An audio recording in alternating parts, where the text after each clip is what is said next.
அலைக்கும் வரஹ்மத்துல்லாஹி வபரகாத்துஹு. கண்ணியத்திற்குத்தான அல்லாஹ்வின் நல்லடியார்களே, அல்லாஹ் ரப்புல் ஆலமீன் குர்ஆனில் தன்னை அல்லாஹ் பிரகடனப்படுத்துகின்ற பொழுது அரசாட்சிக்கெல்லாம் தான் அதிபதியாக இருக்கிறேன் என்பதாக அல்லாஹ் சொல்கிறார். குலில்லாஹும்ம மாலிகல் முல்க் துக்தில் முல்க மன் தஷா வ தன்ஸிஉல் முல்க மிம்மன் தஷா. தான் நாடியவர்களுக்கு அதிகாரத்தை கொடுப்பதாகவும் தான் நாடியவர்களை அதிகாரத்தை விட்டும் அகற்றுவதாகவும் அல்லாஹ் சொல்கிறான். வதுஇஸ்ஸு மன் தஷா வ துதில்லு மன் தஷா. தன் நாடியவர்களை கண்ணியம் செய்வதாகவும் தான் நாடியவர்களை இழிவுபடுத்துவதாகவும் அல்லாஹ் சொல்கிறான். கண்ணியமானவர்களே, ஆட்சி அதிகாரங்கள் கிடைப்பதும் அது கிடைக்காமல் ஒருவருக்கு அப்புறப்படுத்தப்படுவதும் அல்லாஹ்வுடைய கரங்களிலே இருக்கிறது. பியதிகல் கைர், அனைத்து நலவுகளும் அவனுடைய கைவசமே இருக்கிறது என்று அல்லாஹ் சொல்கிறான்.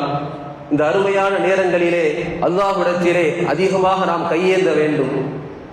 பெருமானார் ஸல்லல்லாஹு அலைஹி வஸல்லம் அவர்கள் மக்கமா நகரிலே புறக்கணிக்கப்பட்ட பொழுது ஹதீஜா ரலியல்லாஹு அன்ஹா, அபூ தாலிப் போன்ற பெருமானாருக்கு பக்கபலமாக இருந்த அத்துணை நபர்களும் மரணித்து விட்ட பொழுது பெருமானார் ஸல்லல்லாஹு அலைஹி வஸல்லம் மக்காவிலே புறக்கணிக்கப்படுகிறார்கள். நபி அவர்கள் மனம் உடைந்து இஸ்லாத்தை எத்தி வைப்பதற்காக தாயிஃப் நகரத்திற்கு செல்கிறார்கள். நாமெல்லாம் அதிகமாக கேள்விப்பட்டிருப்போம். நபிகள் நாயகம் ஸல்லல்லாஹு அலைஹி வஸல்லம் அதிபயங்கரமான கொடுமைகளுக்கு ஆளாக்கப்பட்டதற்கு பின்பு மீண்டும் மக்காவை நோக்கி நபி அவர்கள் வருகிறார்கள்.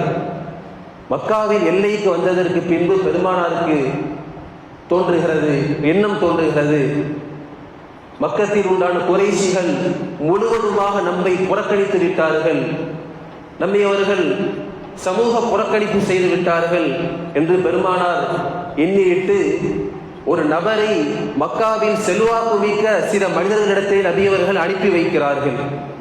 தன்னை பாதுகாக்கும் பொறுப்பை ஏற்றுக்கொள்ளும்படி என்ற அந்த செய்தியோடு ஒரு நபரை நபியவர்கள் அனுப்பி வைக்கிறார்கள். மக்காவில் உண்டான அத்துணை செல்வாக்கு மிக்க நபர்களும் மறுத்துவிட்ட நிலையில் அப்துல்லாஹ் பின் அதி என்ற ஒரு நபர், செல்வாக்கு மிக்க மக்காவிலே செல்வாக்கு பிரசித்தி பெற்ற ஒரு நபர், அவர் பெருமானாரை பாதுகாக்கும் பொறுப்பை அவர் ஏற்றுக்கொள்கிறார்.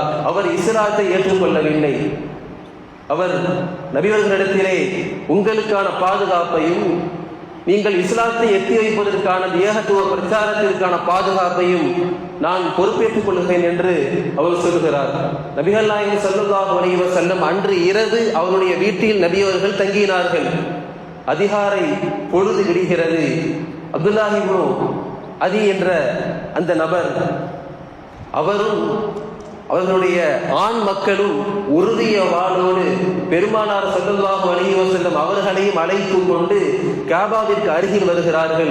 அன்று மிக முக்கியமான முடிவுகள் எல்லாம் காபாவில் தான், அந்த இடத்தில் தான் எடுக்கப்படும். அவர் சொல்கிறார், எல்லா நபர்களையும் ஒன்று கூட்டி சொல்கிறார், பெருமானாரை பாதுகாக்கும் பொறுப்பை, முஹம்மதை பாதுகாக்கும் பொறுப்பை நான் ஏற்றுக்கொண்டேன், முஹம்மது என்னுடைய பொறுப்பு என்று அவர் சொல்கிறார். அப்பொழுது அபு ஜஹல் குறுக்கிடுகிறார், நீ இஸ்லாத்தை ஏற்றுக்கொண்டீரா அல்லது பெருமானாரை பாதுகாக்கும் பொறுப்பை ஏற்றுக்கொண்டீரா என்று கேட்ட பொழுது அவர் நபியவர்களை பாதுகாக்கும் பொறுப்பை மட்டும் தான் ஏற்றுக்கொண்டேன் அவர் சொன்ன பொழுது அபு ஜஹலும் ஆட்சேபனை எதுவும் தெரிவிக்காமல் பின்வாங்கி விடுகிறார். நபிகள் நாயகம் ஸல்லல்லாஹு அலைஹி வஸல்லம் அவர்களும் சில தோழர்கள் அவரின் பாதுகாப்பில் இருக்கிறார்கள். நமக்கான செய்தி என்னவென்றால், அந்த அப்துல்லாஹ் பின் அதி என்பவர் இஸ்லாத்தை ஏற்றுக்கொள்ளவில்லை, அவர் இறை நிராகரிப்பாளராகத்தான் இருந்தார்.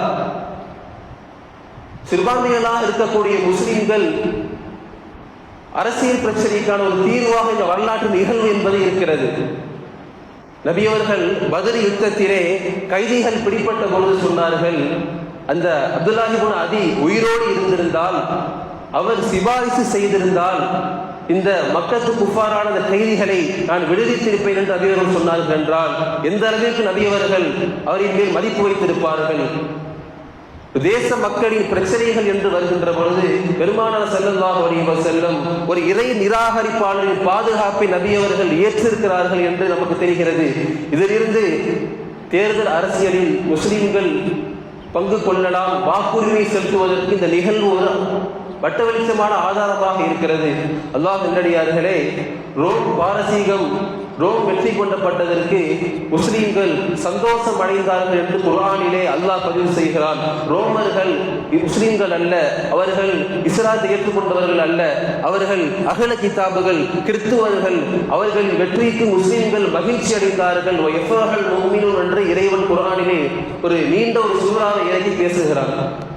ஆகவே அல்லாஹ் நல்லடியார்களே, இந்த ஜனநாயகத்தை அடிப்படையாக கொண்ட இந்த இந்திய தேசத்திலே இந்தியர்களாகிய நாம் நம்முடைய ஜனநாயக வாக்குரிமையை செலுத்துவதற்கு நாம் தயாராகி கொண்டே இருக்கிறோம்.